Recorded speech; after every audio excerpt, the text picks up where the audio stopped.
Testamento exatamente o Pentateuco, tá? Que é os 5 livros escritos por Moisés.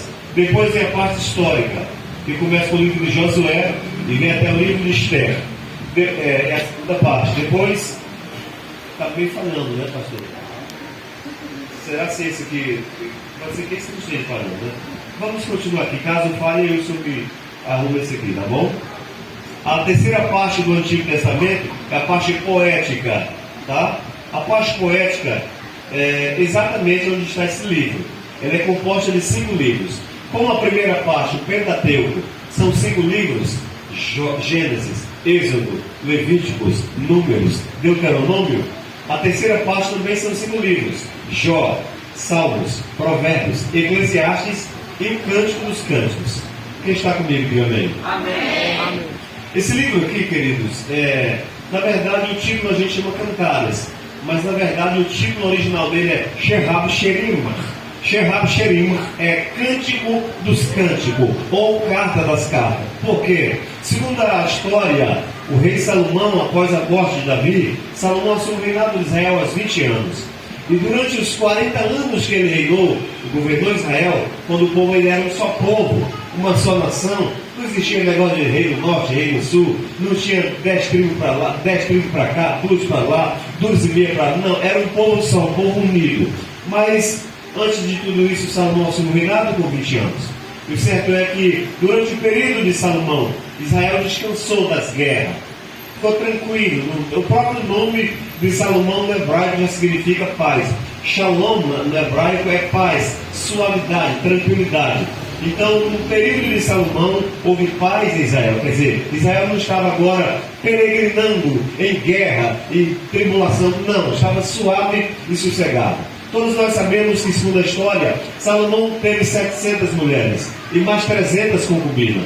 Pastor, o que é isso? É que ele era um homem carnal? Não. É que, em virtude de Israel ser um povo muito respeitado, temido, todas as nações queriam ter aliança com Israel.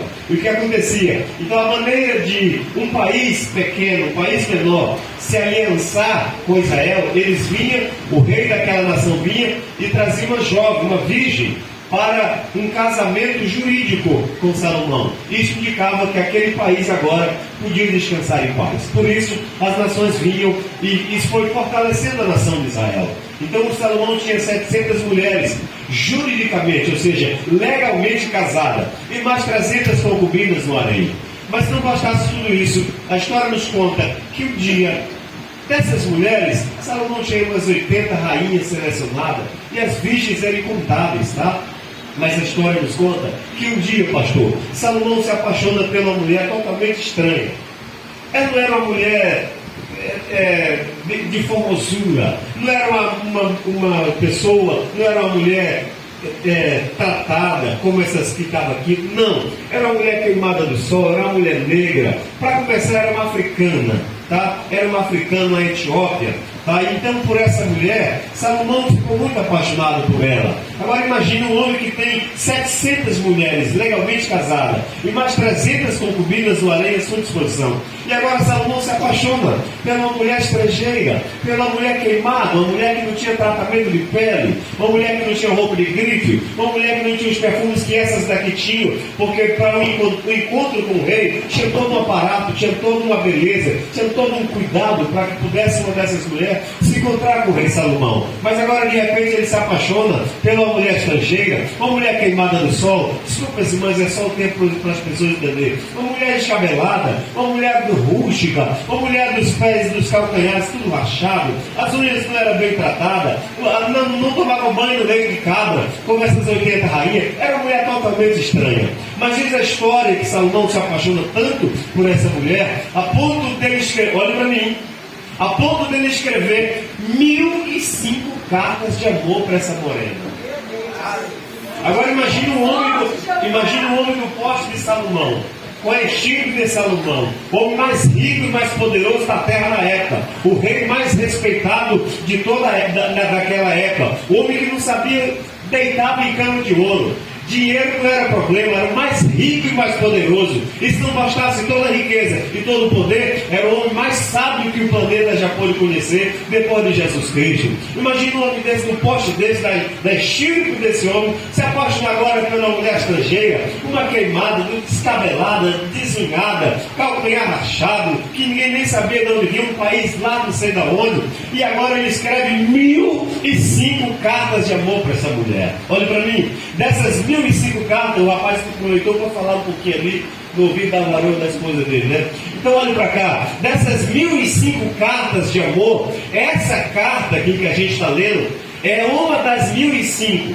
Por isso que no hebraico ela é chamado de Shehab Sherimach, quer dizer, a carta das cartas. Ela se sobrepuja, ela se destaca entre as 1005 cartas, então ela ganha canonização sagrada e está aqui fechando o epílogo dessa parte que a gente chama da parte alegórica, ou da parte poética do Antigo Testamento. Jó, Salmos, Provérbios, Eclesiastes e Shehab Sherim, carta das cartas. Essa é a terceira divisão do Antigo Testamento. E depois é a quarta parte, a parte profética.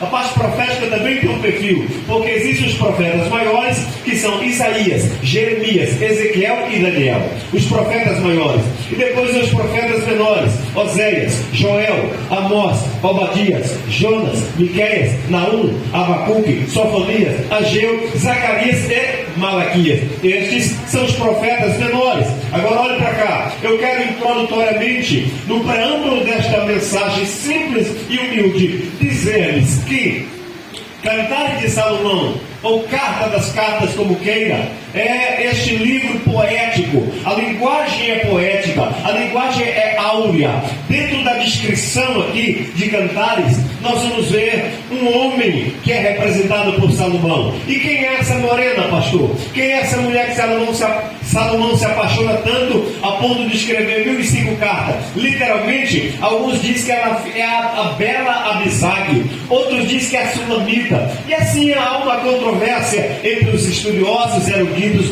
mas o certo é que Salomão se apaixona tanto por ela que escreve essas cartas para ela. Agora olhe para cá. Dentro de um conceito da hipérbole, da metáfora, da linguística, da oratória hebraica, eu preciso dizer duas coisas. Salomão aqui representa duas coisas. Primeiro, Salomão representa Deus e simultaneamente representa Cristo.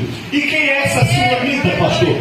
Quem é essa Sulamita, esta morena, essa estrangeira? Como é que um homem que tem tantas mulheres, centenas e quase milhares, não milhares no plural, mas pelo menos 1 milhar, literalmente 300 concubinas mais 700 juridicamente legal, como é que ele vem se apaixonar por ela? Porque Salomão aqui é uma figura de Cristo.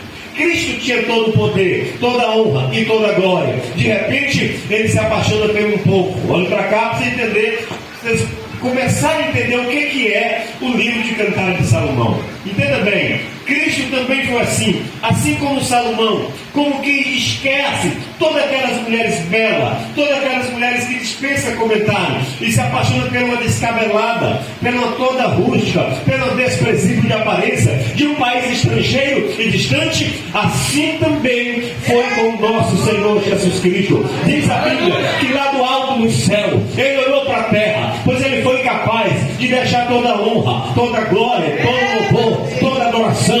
Diz a Bíblia que lá no céu ele está cercado de milhões e milhões de anjos que cantam e dizem: Santo, Santo, Santo é o Senhor dos exércitos, e toda a terra está cheia da sua glória. Assim como Salomão se apaixona pela estrangeira, Cristo também agora se apaixona pelo povo que estava candidato ao inferno, que era eu, que era você, que estavam sem nada, sem mérito, candidatos ao abismo, assim por diante. Ele nos amou a ponto de, como Paulo escreve aos Filipenses capítulo 2, a partir do versículo 5, tendo em vós o mesmo sentimento que houve em Cristo Jesus, que ele, sendo Deus, não julgou com usurpação o ser igual a Deus, mas aniquilou-se a si mesmo, esvaziou-se a si mesmo e veio de lá para cá. Por amor ele desceu para a terra, por amor ele foi para o ventre de uma virgem, por amor ele foi para uma manjedoura, por amor ele nasceu e andou pelas terras das Palestinas, pela Mesopotâmia, andou por aquele Jerusalém e por toda aquela região da Galileia, para você: eu estou tão apaixonado por ti que eu estou